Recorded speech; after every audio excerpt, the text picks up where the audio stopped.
5-10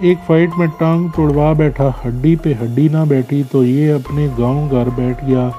اب یہ بھنڈیاں، ہری مرچیں، بینگن، توریاں اگا کر لندن بھیجتا تھا، جہاں میرا ہول سیل سبزی فروش دوست انہیں فروخت کرتا تھا۔ میں اسپین پہنچنے سے پہلے اسے ٹیلی فون کر دیتا، یہ میرے لیے کاٹیج کو جھاڑ پونچھ کر تیار کر دیتا اور مجھے لینے ایئرپورٹ پر موجود ہوتا۔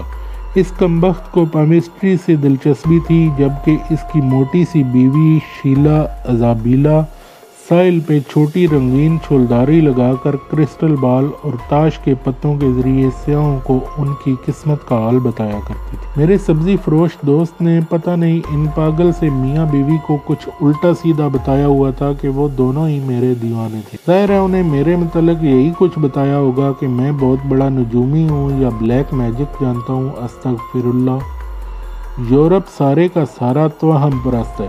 بس انہیں معلوم ہو جانا چاہیے کہ فلاں شخص پامسٹ ہے، مستقبل کے بارے میں کچھ بتا سکتا ہے، ہپناٹزم جانتا ہے، روحوں اور جن بوتوں سے رابطہ کر سکتا ہے، بس پھر یہ لوگ اسے پوجنا شروع کر دیتے ہیں۔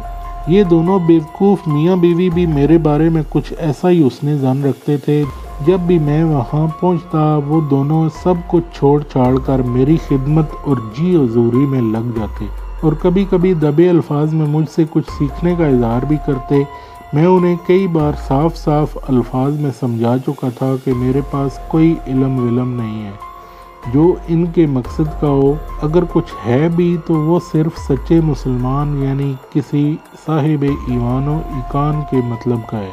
دوسرے مذاہب اس سے کماح کا مستفیض نہیں ہو سکتے۔ وہ دونوں مسلمان بھی ہونے کے لیے تیار ہو گئے، مگر میں انہیں ٹال گیا۔ دراصل اس کی بیوی شیلا ازابیلا نام نہاد پامسٹ، اسٹرالوجسٹ، میگناٹسٹ اور ہپناٹسٹ خدا جانے کیا کچھ بنی ہوئی تھی۔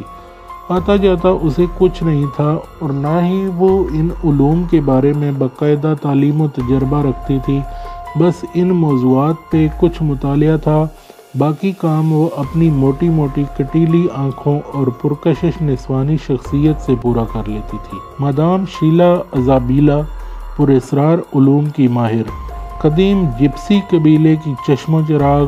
آئیے اپنی قسمت کا حال جانیے، مستقبل، محبت، شادی، بزنس، سفر، کچھ بھی پوچھیے۔ اس کی چھولداری کے اندر باہر خوبصورت رنگین تصویریں نمایاں طور پر لگی ہوئی تھی۔ کہیں وہ رچرڈ برٹن کے ہاتھوں کا مطالعہ کرتی ہوئی نظر آتی، کہیں الزبتھ ٹیلر کے پاس کھڑی ہے۔ امریکن، برٹش، اٹالین ایکٹروں اور ایکٹریسوں کے علاوہ ہندوستانی اداکاروں کے ساتھ بھی اس کی تصویریں تھیں۔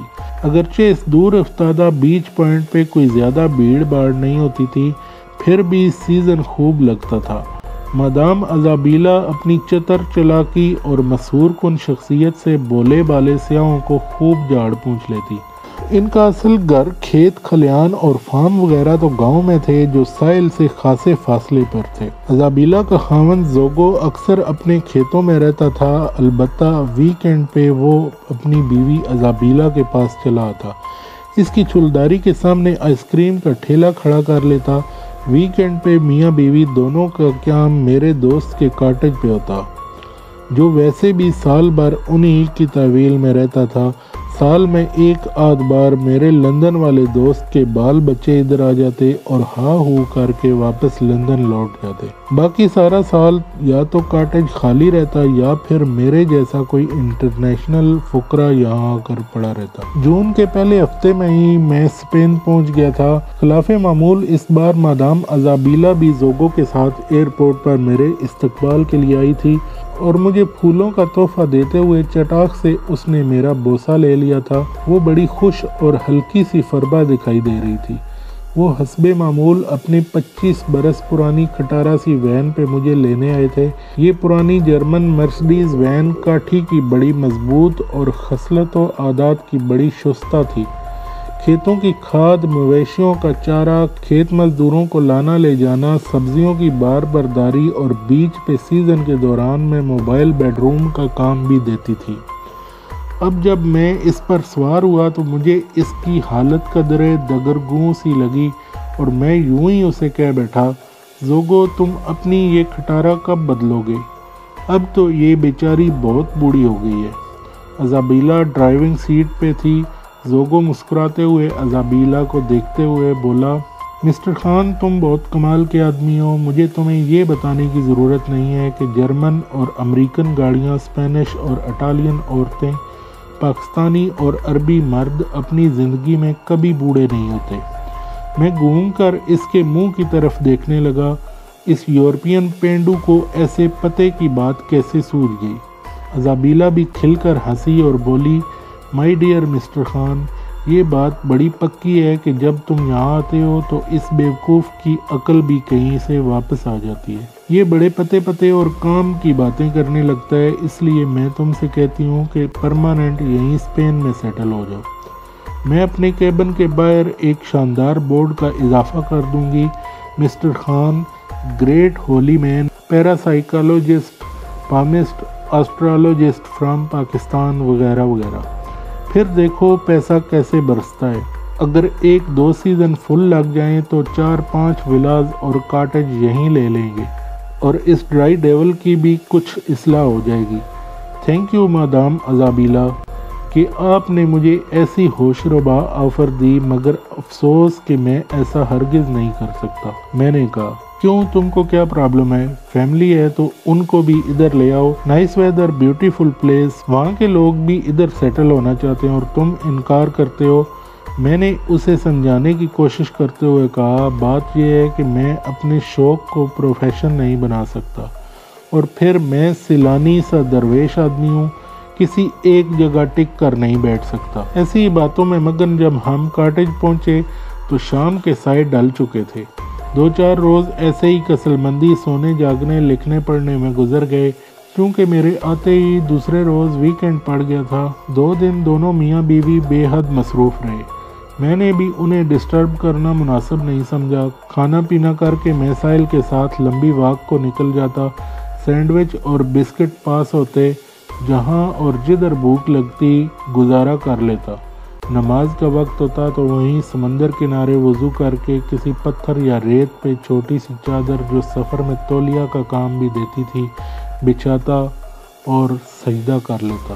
ایک روز میری واک شاید کچھ لمبی ہی ہو گئی تھی۔ صبح نماز کے وقت کا نکلا ہوا ظہر کا وقت بڑھ گیا اور میں اپنی لگن میں مگن کسی نامعلوم منزل کی طرف رواں تھا۔ اکثر ایسا ہوتا کہ اندر کی چکی چل پڑی تو چل ہی پڑی، چلتے چلتے ڈوبتے سورج کے ساتھ ڈوبنے پہ ہی پتہ چلتا کہ کہاں سے کہاں آ نکلے ہیں۔ جہازوں کے گھنٹوں کے سفر چکی کے ساتھ لمحوں میں کٹ گئے، محسوس تک نہ ہوا، اور یہ بھی شاید کوئی ایسا ہی سفر تھا۔ گھڑی ٹٹولی، معلوم ہوا کہ عصر لگ گئی ہے۔ نماز کے بعد دور و نزدیک نظر دوڑائی، چرند نہ کوئی پرند، دور دور تک کھیت کھلیان، میدان ٹیلے، کھالے کھائیاں، یا پھر سمندر، آوارہ بادل، دور دور نظر آتے ہوئے جہاز۔